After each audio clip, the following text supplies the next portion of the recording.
নমস্কার বন্ধুরা, education culture YouTube চ্যানেলে তোমাদের প্রত্যেককে স্বাগত।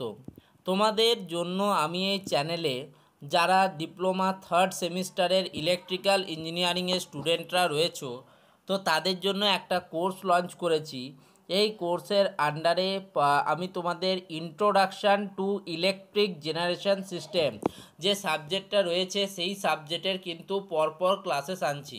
তোমরা জানো introduction to electric generation system একটা মোস্ট ইম্পর্টেন্ট তোমাদের জন্য চ্যাপ্টার, এবং পরবর্তীকালে তোমাদের শিক্ষা জীবন হোক বা কর্মজীবন হোক সেক্ষেত্রেও এই ইউনিটে বা এই চ্যাপ্টারের আন্ডারে বা এই সাবজেক্টের আন্ডারে তোমাদেরকে কিন্তু কাজ করতে হবে। ফলে এই সাবজেক্টটাকে কোনোভাবেই তোমরা ইগনোর করতে পারো না, এবং একটা ভালো সাবজেক্ট, ভালো কিন্তু নাম্বার ওঠে। আমি তোমাদের আগেই জানিয়েছি যে আমি প্রত্যেকটা ইউনিট তোমাদেরকে কিন্তু ধরে ধরে পড়াবো। তা এর জন্য আমরা ইউনিট 5-এর আন্ডারে economics of power generation and interconnected power station তোমাদের পড়াচ্ছি, অর্থাৎ ইউনিট 5টা আমি সবার প্রথমে শুরু করেছি। তো এই ইউনিট 5-এর আন্ডারে তোমরা অলরেডি তোমাদেরকে কিন্তু আমরা 5.1 রিলেটেড টার্মসের আন্ডারে বিভিন্ন যে টার্মস রয়েছে, অর্থাৎ পাওয়ার জেনারেশনকে ইকোনমিক্যাল করতে এবং পাওয়ার জেনারেশন সম্বন্ধে বোঝার জন্য, ইকোনমিকভাবে ইউজ করার জন্য যে টার্ম সেগুলো সম্বন্ধে আমরা জেনেছি, যেমন connected load, firm power, cold reserve, hot reserve, operating reserve, spinning reserve, average demand, maximum demand. তো এগুলো সম্বন্ধে আমরা কিন্তু অলরেডি পড়ে নিয়েছি, এবং একইভাবে 5.2-এর আন্ডারে বেস লোড প্লান্ট এটা আমরা কভার করেছি। আজকে আমরা পিক লোড প্লান্ট বা পিক লোড পাওয়ার প্লান্ট নিয়ে আলোচনা করে আমাদের 5.2 ইউনিটটাকে শেষ করব। তো যখন আমরা এই যে রিজার্ভের ক্লাসটা তোমরা কিন্তু ফার্স্ট আমাদের ক্লাসে পেয়ে যাবে। সেকেন্ড ক্লাসে আমরা এই যে বেস লোড প্লান্ট নিয়ে আলোচনা করেছিলাম।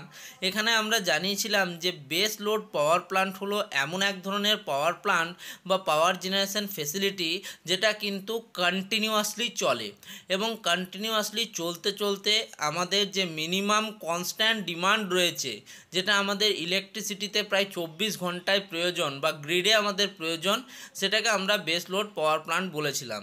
যেমন আমাদের জিওথার্মাল পাওয়ার প্লান্ট বা নিউক্লিয়ার পাওয়ার প্লান্ট বা কোল বেসড পাওয়ার প্লান্ট। এই পাওয়ার প্লান্টগুলোর পারপাসই থাকে যে মিনিমাম লেভেল অফ ইলেকট্রিসিটি 24 ঘন্টার মধ্যে একটা গ্রিডের বা একটা কমিউনিটিতে যে পরিমাণ প্রয়োজন সেটাকে সাপ্লাই করা। এর যদি গুণের কথা বলি, এটা কিন্তু কন্টিনিউয়াসলি অপারেট হয় এবং কনস্ট্যান্ট এবং আনভেরিং আউটপুট কিন্তু এরা প্রোভাইড করে থাকে। এক্সাম্পল হিসেবে আমি বলেছিলাম যে নিউক্লিয়ার পাওয়ার প্লান্ট, কোল ফায়ার পাওয়ার প্লান্ট এবং সোলার থার্মাল পাওয়ার প্লান্ট, যেখানে আমরা স্টোরেজ হিসেবে এটাকে ব্যবহার করতে পারি। অন্যান্য বৈশিষ্ট্যের মধ্যে আমি বাংলায় বলেছিলাম যে তোমাদের অবিচ্ছিন্ন বিদ্যুৎ উৎপাদন করতে এটা সাহায্য করে। এর অপারেটিং খরচ নিম্ন এবং সহজে এটাকে পরিবর্তন করা যায় না।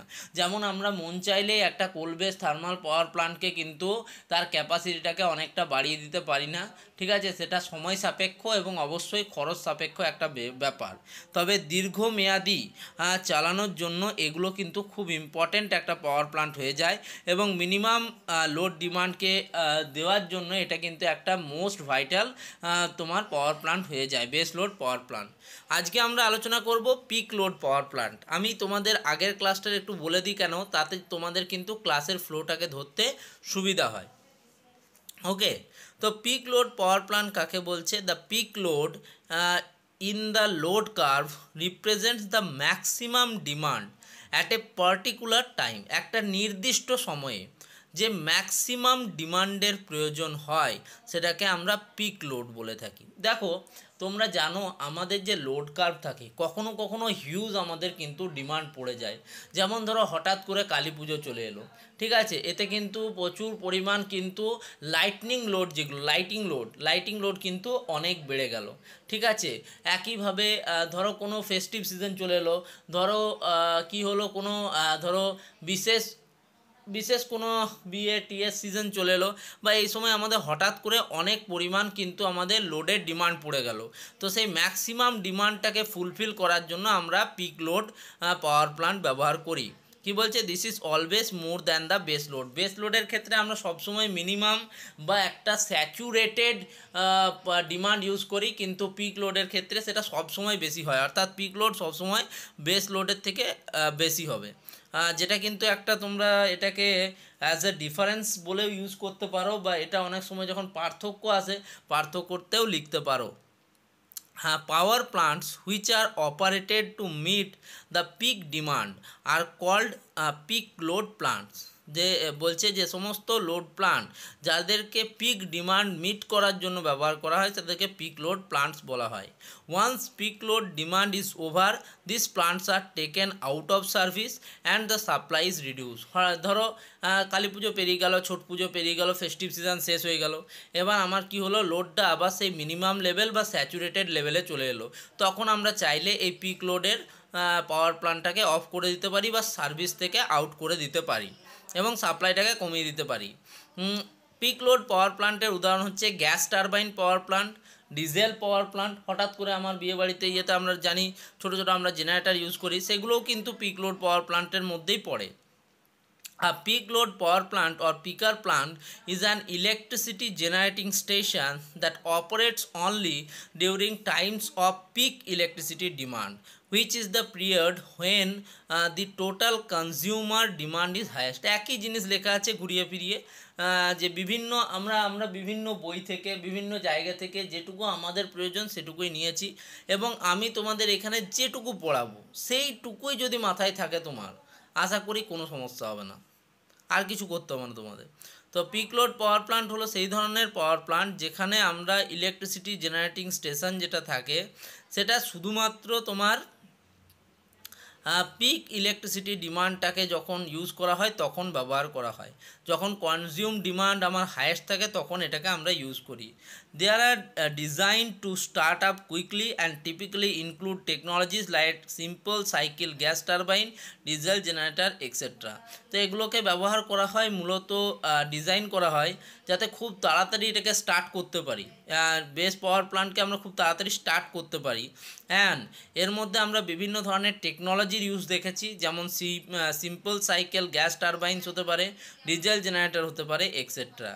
Key characteristics and examples. Purpose: to provide electricity when demand is highest, supplementing the base load power plant that run continuously। আমাদের যে বেস লোড পাওয়ার প্ল্যান্ট থাকে সেটা কিন্তু কন্টিনিউয়াসলি রান করে, 24 ঘন্টা লোডকে দেওয়ার জন্য, লোডকে পাওয়ার ডেলিভার করার জন্য ব্যবহার করা হয়। কিন্তু আমাদের এই যে পিক লোড পাওয়ার প্ল্যান্ট আছে সেগুলো করা হয় যখন আমাদের ডিমান্ড হাইয়েস্ট লেভেলে পৌঁছায় তখন।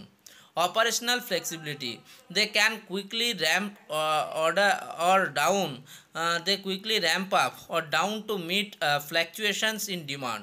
Unlike base load power plant that run continuously are designed for constant operation। base load power plant K use করা হয় কন্টিনিউয়াস তার অপারেশনের জন্য, এবং হঠাৎ করে যদি আমার প্রয়োজন হয় যে ডিমান্ড বেড়ে গেছে তখন আমরা এই পিক লোড পাওয়ার প্ল্যান্টকে কিন্তু সঙ্গে সঙ্গে ইউজে নিতে পারি। ওকে, এক্সাম্পল আমি বলেছিলাম যে গ্যাস টারবাইন তো can be started and stopped quickly making them ideal for peak demand.